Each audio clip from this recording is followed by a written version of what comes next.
Hello everyone, welcome back to my YouTube channel Ghar Sansar. तो जैसा कि आप सबको पता है कि 2025 के अंतिम दिन आने वाले हैं, तो आज की हमारी वीडियो होने वाली है कि लास्ट वाले दिन आप कौन से उपाय कर सकते हैं, अपने जीवन में समृद्धि, शांति और सौभाग्य ला सकते हैं। तो चलिए फिर शुरू करते हैं। साल का अंतिम दिन केवल कैलेंडर बदलने का क्षण नहीं, बल्कि ऊर्जा, संकल्प और शुभता से भरे नए सफर की शुरुआत का अवसर भी है। माना जाता है कि वर्ष के अंतिम दिन किए गए कुछ खास धार्मिक और सकारात्मक कर्म नए साल में भाग्य को मजबूत करते हैं और जीवन में खुशियों का प्रवेश बढ़ाते हैं। अगर आप चाहते हैं कि 2026 आपके लिए सौभाग्य, स्वास्थ्य, प्रेम और तरक्की लेकर आए, तो इन आसान मगर प्रभावी उपायों को अवश्य करें। घर की नकारात्मक ऊर्जा को कैसे दूर करना है? साल के अंतिम दिन घर की साफ सफाई बेहद शुभ मानी जाती है। माना जाता है कि गंदगी और अव्यवस्था नकारात्मक ऊर्जा को आकर्षित करती है, इसलिए घर में झाड़ू पोछा लगाने के साथ दरवाजों पर गंगा जल या गोमूत्र का छिड़काव करें। इसे आने वाले वर्ष सकारात्मकता और शांति लेकर आता है। 31 दिसंबर की शाम अपने इष्ट देव की पूजा करने से नकारात्मक ग्रहों का प्रभाव कम होता है। भगवान विष्णु, शिव, देवी लक्ष्मी या कुंडली के अनुसार अपने आराध्य देव को दीपक जलाएं, धूप दीप अर्पित करें और 108 नामों का जप करें। यह आने वाले साल को आध्यात्मिक शक्ति और आशीर्वाद से भर देता है। शास्त्रों में कहा गया है कि पुराना वर्ष पुरानी उलझनों के साथ नहीं जाना चाहिए। कोशिश करें कि किसी से झगड़े न रहे, मन में क्षमा करें, छोटे मोटे कर्ज चुका दें या कम से कम उसका संकल्प लें। इससे नए साल में आर्थिक ऊर्जा मजबूती होती है। 31 दिसंबर को रात या फिर सुबह गरीबों को कंबल, भोजन, गुड़, तिल या कपड़े दान करने से आने वाले वर्ष में कर्म शुभ होते हैं। यह दान न केवल पापों को कम करता है, बल्कि नए साल में मंगलकारी परिणाम भी देता है। आखिर रात पर घर के मुख्य द्वार पर घी या तिल के तेल का दीपक जलाकर लक्ष्मी जी को आमंत्रित करें। माना जाता है कि साल का अंतिम दीपक पूरे वर्ष शुभता का प्रकाश जलाता है। आप माँ लक्ष्मी को प्रसन्न करना चाहते हैं तो इसके लिए आप बस एक छोटा सा उपाय कर लें। नए साल से पहले पीली सरसों के कुछ दाने और कपूर लेके चांदी या स्टील की कटोरी में रखें और फिर उसे जला दें। आप चाहें तो गोबर के उपले पर पीली सरसों के दाने रखकर पूरे घर में धूनी भी दे सकते हैं। मान्यता है ऐसा करने से माँ लक्ष्मी प्रसन्न होती है। इसके साथ ही करियर में तरक्की मिलती है।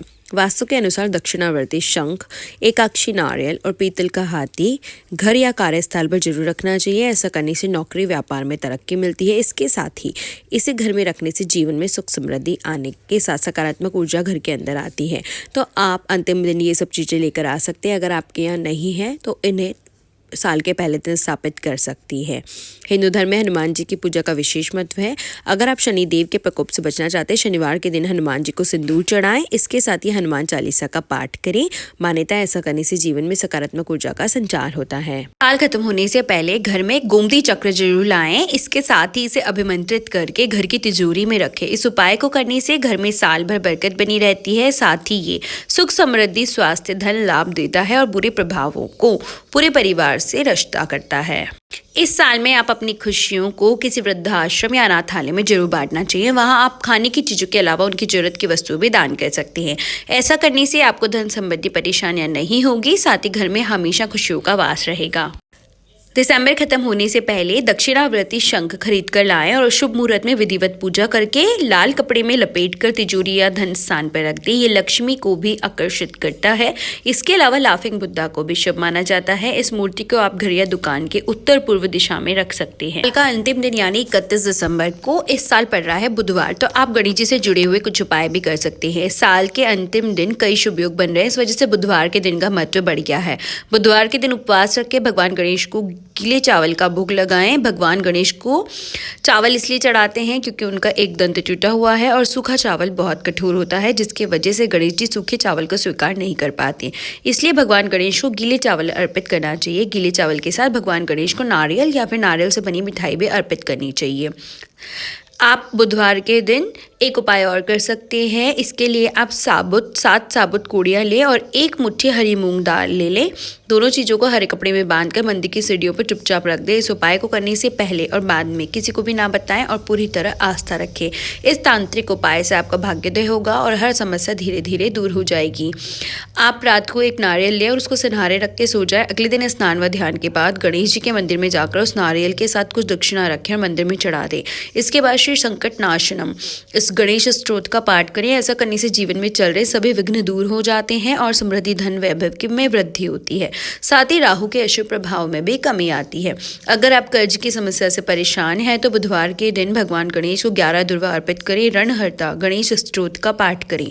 ऐसा करने से धीरे धीरे धन प्राप्ति के मार्ग बनने लगते हैं और आपको कर्ज से मुक्ति मिलती है। साथ ही कुंडली में बुध की स्थिति मजबूत होती है, जिससे तर्क क्षमता, बुद्धि, अच्छा संचार कौशल आदि में वृद्धि होती है। रात में अपने सिरहाने 6 इलायची रख के सो जाए। उसके बाद अगले दिन उनको किसी सुनसान जगह पर रख दें। ऐसा करने से कुंडली में बुध ग्रह की स्थिति मजबूत होती है, धन व वैभव में वृद्धि होती है। साथ ही नौकरी व कारोबार में जो भी समस्याएं चल रही है वह भी दूर हो जाती है। आपके कैरियर में तरक्की के योग बनते हैं। साल के अंतिम बुधवार को हरी मूंग दाल का दान अवश्य करें। इस दिन हरे कपड़े पहने या कम से कम हरा रुमाल रख सकती है।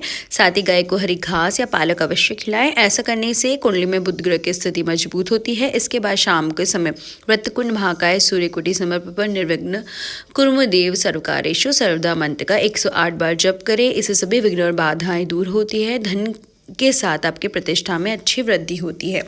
अगर आपको वीडियो या फिर जानकारी अच्छी लगी हो तो वीडियो को लाइक कीजिए और ऐसी ही और वीडियोस देखने के लिए मेरे चैनल को सब्सक्राइब कीजिए। श्री हरि विष्णु।